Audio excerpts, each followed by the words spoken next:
In this video, we're going to talk about a few things. We're going to talk about springs in general. So you have a system where a spring is connected to some mass, or where you're stretching a spring. And so we're going to talk about spring mass systems. But it's going to not just cover that, it's also going to talk about when work is done by a spring. But in order to get to that, we have to talk about what happens when the force acting, the force doing work changes as you move. Okay? So we'll first talk about the force of a spring. So if you think about a spring, so let's say we have a spring right here. If you pull on this spring, the spring's going to stretch. Okay? And if you pull harder, it's going to stretch further. If you pull less hard, it doesn't stretch quite as much. If you were to hang an object on the spring would stretch. If you hung a stronger object on the spring, it would stretch even further. Okay? And it turns out there's a kind of a linear approximation here. And so you can come up with sort of a model for the stretch of a spring using this equation right here, saying that F is equal to negative kx. Now, this equation is called Hooke's law. Okay? And basically what it does is it shows a relationship between how much you stretch a spring, how much force is applied, and then the K here represents the stiffness of a spring. It's called the spring constant. Okay? Okay, and so it really is pretty simple. You can even, and this relationship is used in like older bathroom scales, not digital ones, but analog bathroom scales. They have a spring. There's a relationship between how much it's compressed and how much force is pressing down. And so if you have like a little scale in your kitchen that you put food on to maybe find the weight of the food, this is what's going on underneath there. Okay? And so we can try this out real quick. So let's say I have a spring, and so the units for K are in newtons per meter. So how many newtons it would take to stretch a spring a meter. So if you have a spring that is rated at 40 newtons per meter, that means that if you were going to stretch that spring 1 meter, it would require 40 newtons of force. Okay? And really, that's not a very strong spring, and you probably wouldn't want to stretch it a meter because you probably would break it. And so this relationship, Hooke's law, is kind of limited in that it shows this relationship, but there are definite bounds to it because there's kind of a maximum value that you could stretch it. Okay? So let's say, though, that we have that spring hanging right here, and we want to put some mass on it. Okay? So let's say the amount of mass that we're going to use a block that has a mass of 2 kilograms. Well, when we hang that block on there, the force that's pulling down is its weight, which would be m times g, and so it's getting pulled back up with the spring force. Okay? Now the equation for the spring force is F is equal to negative kx. And so what we can say here is, okay, well, let's say that let's say that down is positive. If down is positive, when we hang this mass on the spring, it's going to come to equilibrium and it's going to stay there. When it comes to equilibrium, this will be stretched some distance, x. Okay? And so at that point, the sum of the forces are equal to 0, and we have the weight, and we have the force of the spring going in the negative direction. And so we can say that the force of the spring is equal to the weight. Okay? Now, when we come to this equation right here, we want to find how much the stretch is, so we can say, okay, well, the weight is m times g. So we'll say m times g is equal to negative kx. Now when we do this, if down is positive and the force is pulling back up, then this also becomes negative. Okay? And so we can now solve for x by dividing k over. Okay? And we'll get x is then equal to mg over k, which would just be 20 over 40, or 0.5 meters. So this spring would stretch 50 centimeters. Now, before we continue, I want to draw attention to the negative sign. Really, the purpose of this negative sign here is just to account for the fact that the force and the displacement are in opposite directions. So if I push the spring in, if I push the spring in, then the force is going to push back out. If I pull the spring down, then the force is going to push back in. This force is always directed toward equilibrium, kind of opposite of the displacement. And that's the purpose of that negative sign. I generally, when I use this equation, I ignore the negative. I completely leave it out because I know that they're supposed to be opposite. Okay? So you can try an example now. Let's say that we have a force or a spring, and let's say that we take a spring and we apply a force. Let's say we have a hanging spring. Okay, so we have a spring, and we're going to hang a mass of 2 kilograms on it.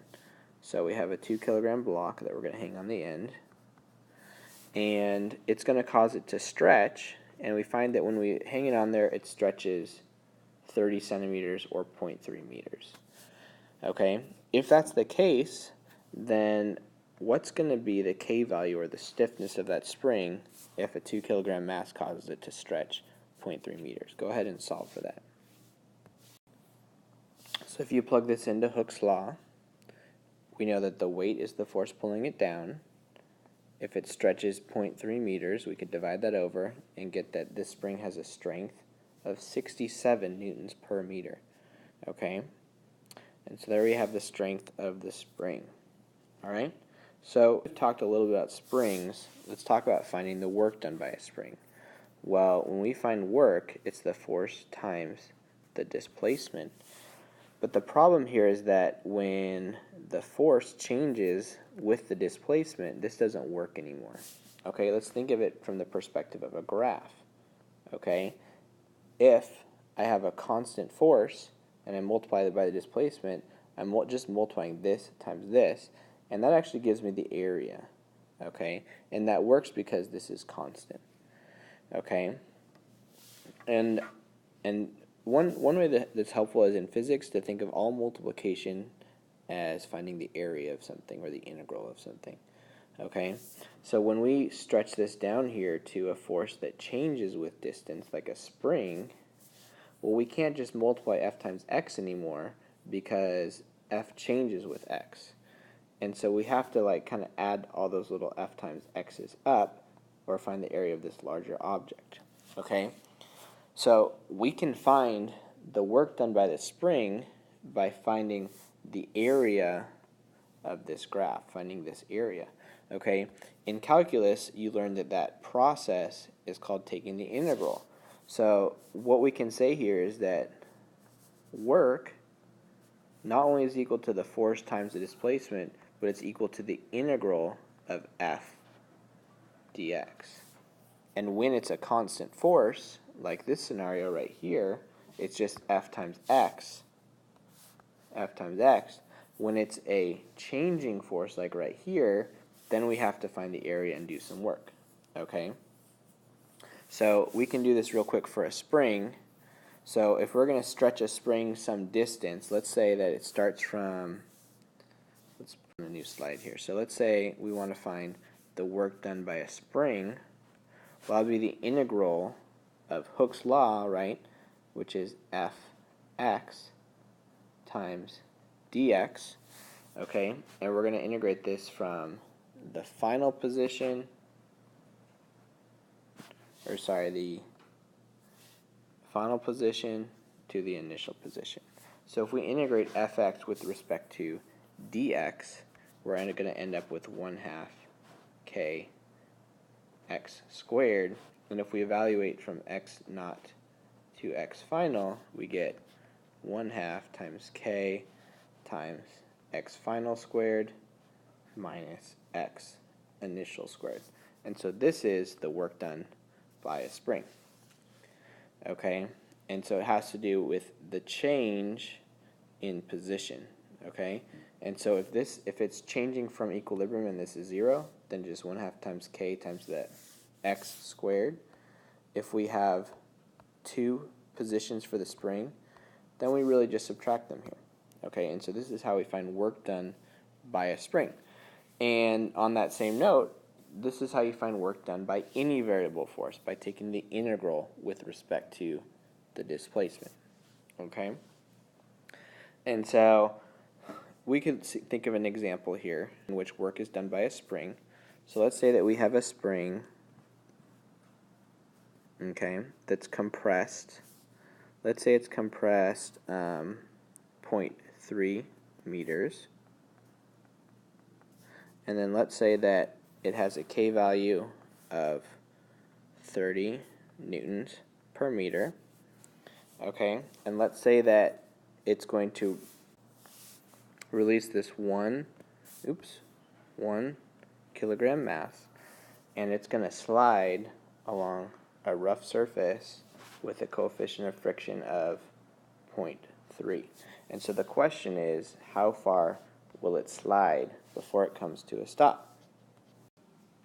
So we can think about this in a couple parts.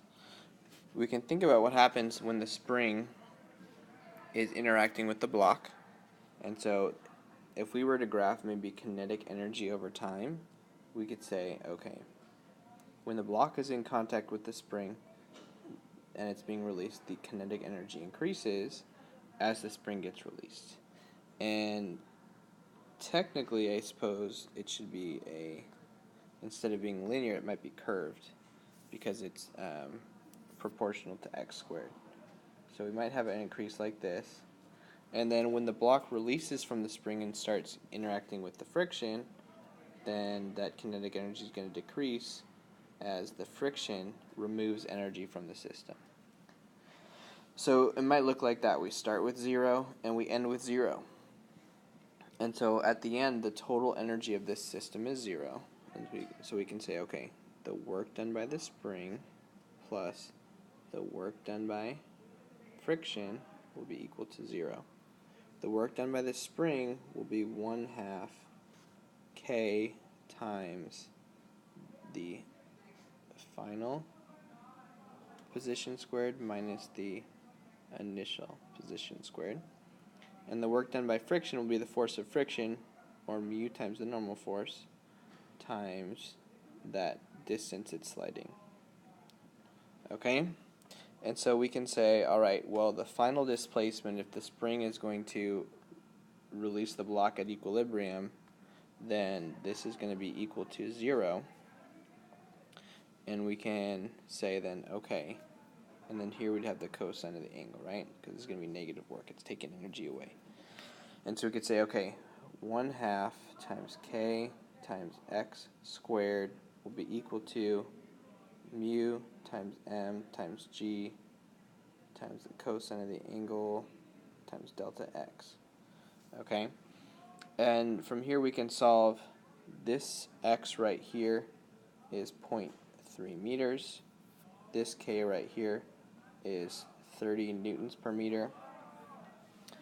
And then the mass of the block was 1 kilogram. G we'll say is 10. And then mu is equal to 0.3. Alright, and then I forgot to include that this should be negative, and then negative is going to disappear when the cosine of theta turns into -1.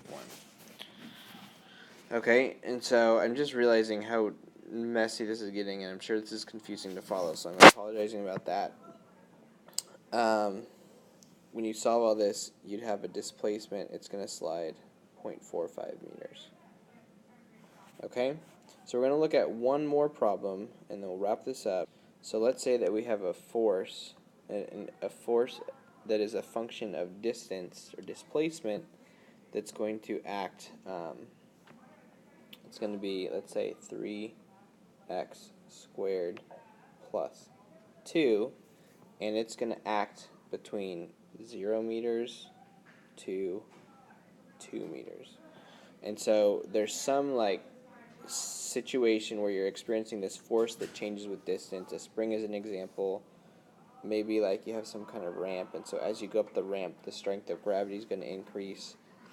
And so you can find the work done using this equation, if we integrate it with respect to x. So we'd say, okay, the work would be the integral of 3x squared plus 2 from 0 to 2 times dx. So for those of you who haven't done integrals yet in calculus, the integral is the antiderivative. It's doing the opposite of taking the derivative. It's working backwards. So go ahead and figure this out. How much work is done? Well, the integral of 3x squared is going to be x cubed.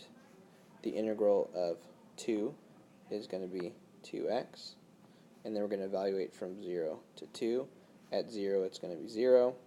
At 2, it's going to be 12. So the work done is equal to 12 joules. Okay, hopefully that was helpful and made sense. And let me know if you have any questions.